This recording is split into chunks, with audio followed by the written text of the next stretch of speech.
What's up, everybody? It's Soren Baker. Amir, Rahimi. And this week on The Great Debaters, it's time for some N.W.A.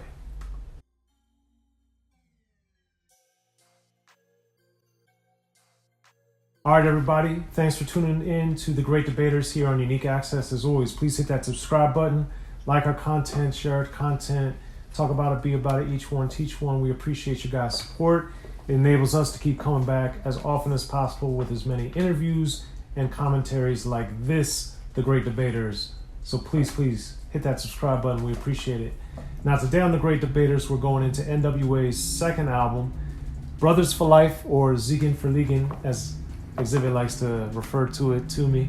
But yes, Amir, what are your initial thoughts before we get into our top three picks on this masterpiece of an album? So this is one of the first albums I'd heard because when I was first put on to rap, I had basically started listening to Tupac and N.W.A first.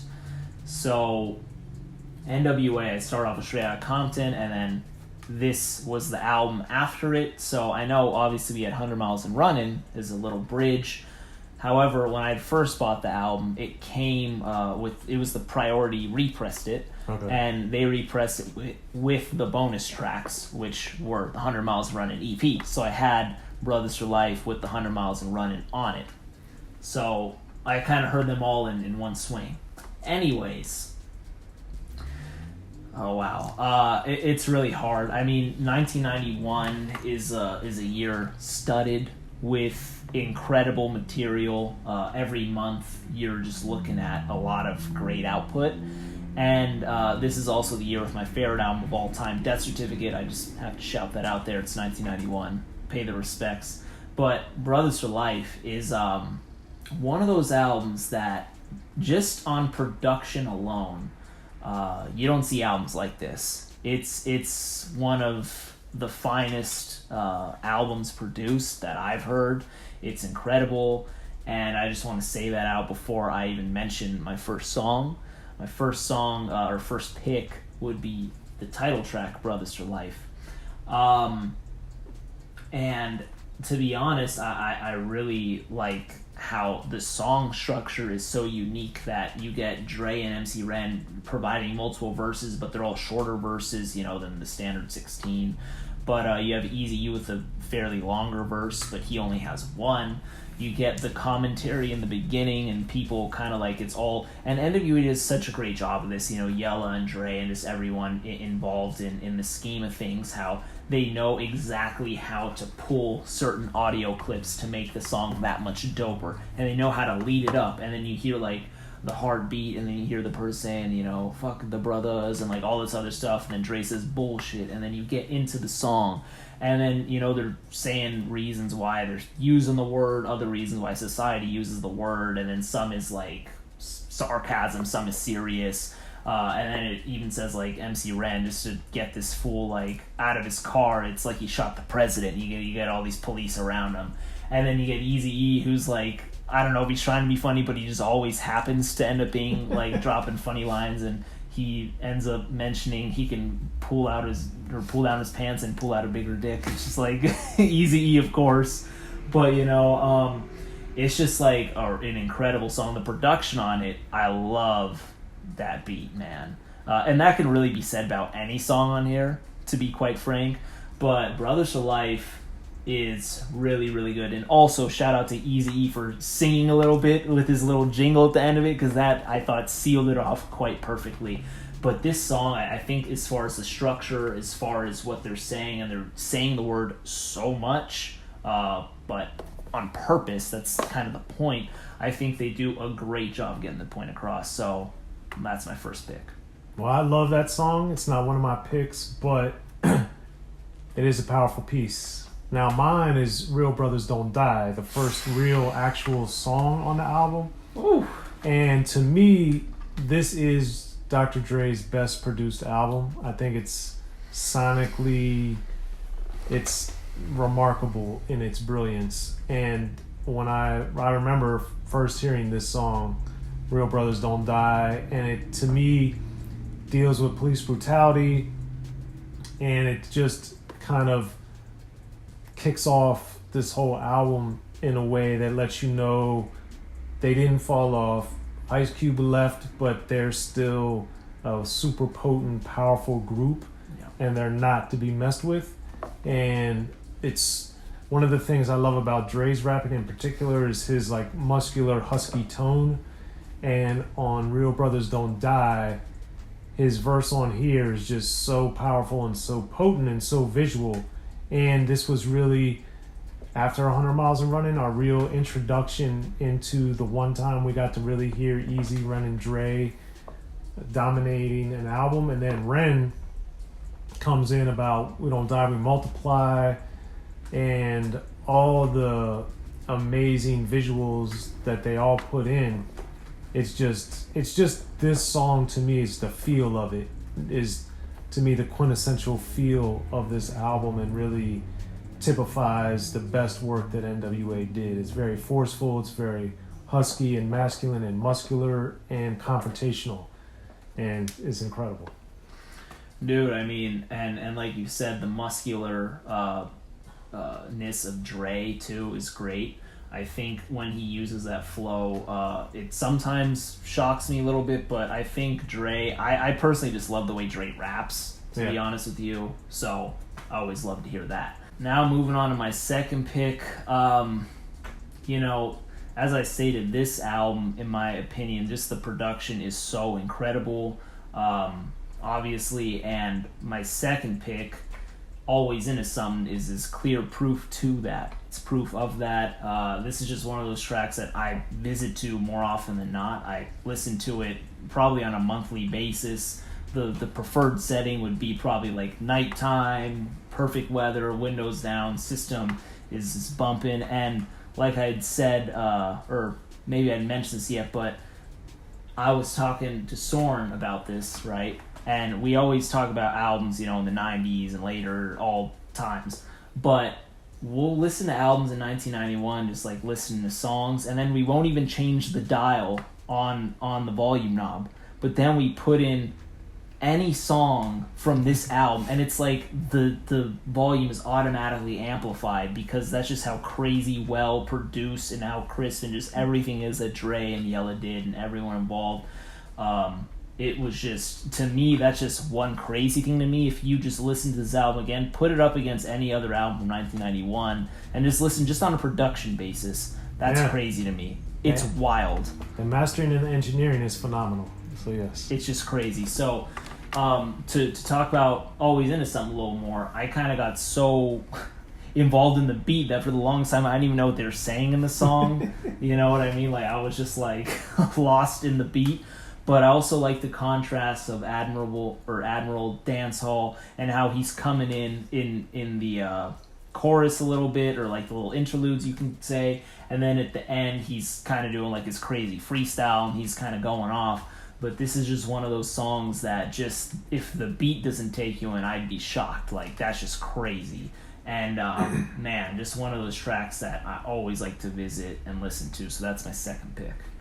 Well, that's not one of my picks, but what I really love about this album is the forcefulness of it. And since that one's a little more laid back, I think it was good to be toward the middle of the album, because the top of the album with Real Brothers Don't Die, and then my second pick, Appetite for Destruction, I think you need a little bit of a kind of a more mellow, laid back type of beat, and Always Into Something does that. But for Appetite for Destruction, it's the beat just kicks it off. It's so hard, it's so fast, it's so furious, and to me it really works so well with how Dre, Ren, and then Eazy ended it off, or flowing, and Eazy-E in particular. I really liked how he had all those, you know, counting up the 1, 2, 3 and all the different breakdowns he had. For that, we got to give a shout out to Cocaine, I know wrote on the song. And then on top of that, with Dre starting it off, the thing is, I think people really underestimate and overlook Dr. Dre as a rapper and his potency when he raps. Appetite for Destruction, like Real Brothers Don't Die, he kicks off the song. He's super hardcore, super tough, super muscular sounding, and I always love that and appreciate that. And I think Dre is super overlooked for what he does, and Appetite for Destruction is like a prime example of that.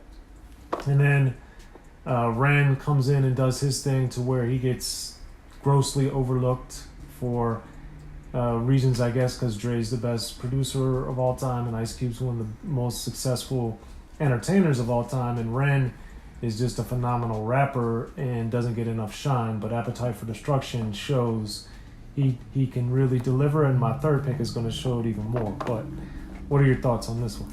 So real quick, excellent song. This was actually gonna be my third pick, but it lost to my last pick. But anyways, I wanted to mention the music video because, like I said, when I was younger, it was all about N.W.A. and artists similar to N.W.A. Right. So I remember when Eazy-E's verse starts off, I believe, like the first couple bars, you see them enter the bank and then they start, robbing the joint, and that's kind of cool, like everything going on because the song's pause and you see like the action, and then the song obviously starts up again, and then at the end where he says appetite to kill, you see like an explosion. So I just thought the video was cool, especially like me as a teenager seeing it all, and just seeing all these artists, take on these personas as bank robbers and blah, blah, blah, etc., and just going crazy. And their music videos have always been pretty good, even in the Straight Outta Compton era where they're running from the police and blah, blah, blah. So that's my thoughts on Appetite for Destruction. Amazing. Now moving on to my last pick. This is a little interesting, but I have to go with I'd Rather Fuck You. And that one, I just think, and I've said it before, and it's going to sound redundant, but the production on this one is just fantastic. It's incredible. And I think Eazy-E, I like the way he sets it off, like saying, yeah, this one you can get like real fucked up too. Like, I don't do like drugs and all that, but at the same time, I can understand that just from seeing my friends and all that. I can tell that this is one of those songs that they would. But the point is, this song being a lot slower, you get singing on it, a lot of it, and I think the singing on it is excellent. And forgive me for my ignorance, but N.W.A. doesn't really have a lot of credits on this album, so I don't know who's singing on all of it. I assume Michel'le, but I'm not positive, so don't hold me to it. But the singing on it nonetheless is fantastic. It's incredible. Like the vocal range, everything, how the beat is going, how there's not even so much rap on this song. You're really just getting it for the vibe and the feeling of the entire song, and just the excellent production. Just from all points, you're getting just a masterful performance. Whether it's Eazy, whether it's whoever is on it, it's just crazy to me. And then Eazy-E's also hilarious on the song because he says, like, as usual, I love to fuck with you because you don't like to wine and dine. You hear him in the back saying, fuck all that. It's just like, this guy will make you laugh, bro. But, I mean, this song is incredible. It's produced masterfully. I think the way they handpicked who to sing, where, what to say, etc. is just genius. And it shows just not only the production of just the beat, but the production of the entire song was handled extremely well. So I had to give that one a definite shout out. Not my pick, but for those reasons it is powerful. My final pick is one toward the end of the album, Approach to Danger. I don't think that gets a lot of discussion, but one of the main reasons I think it's so great is because MC Ren's verse in particular on there is just a very sinister, dark expose to show you Ren's potency as a rapper, which we've seen throughout his career up to this point, and we see subsequent to this time and time again. But I just thought of all the songs, this one really showcased Ren's writing ability separate from the group, even though other people are on it, of course. I just thought Ren really, this was a spotlight for Ren to really shine, and I think that he did, and did it in a very powerful, very visual way that we get when rap is at its best. It's like you can see what's happening, and Ren is describing some diabolical stuff, and you can, at least for me, it was very easy to visualize what Ren was saying, and for that, I just love the song. I mean, and that's the thing too, like you get the big time hits, like always in a song, Appetite for Destruction, then you have like the ones that kind of creep up on you, but this album, it's just like I don't think there's really throwaways. I think there's a lot of like explicit content, that's for sure, and a lot of content that maybe didn't age well in the lyrical category. But I think as far as like from an album perspective, this is just one of the finest I've heard. It's incredible. So Absolutely. just like, yeah, it's a shame this was the last we got from them. Yeah. So. But that's what we're here for in The Great Debaters. Be sure to subscribe, like our content, comment on it, share it with your friends.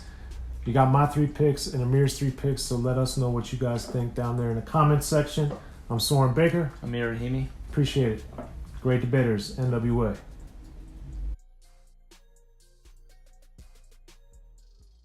Be sure to check out the History of Gangster Rap by Soren Baker. He's official. History of Gangster Rap features exclusive interviews with Ice-T, Snoop Dogg, MC Ren, the D.O.C, and dozens of others. The History of Gangster Rap, a definitive look at how Los Angeles changed rap forever. In Los Angeles, the streets definitely set the tone of the hip-hop music. At 19, I got a $50,000 car. My whole angle always was, I'll be street, but I will always tell you the horrors that go along with this life. There will be penalties and casualties for just wearing the wrong color in somebody's neighborhood. And once gangster rap made it from the streets to the TV, the genre exploded.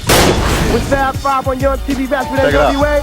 Yo MTV, it just catapulted us from being local heroes to national gangbang rappers. The History of Gangster Rap discusses it all from 1980 up till today. It's always gonna be shit happening in the streets.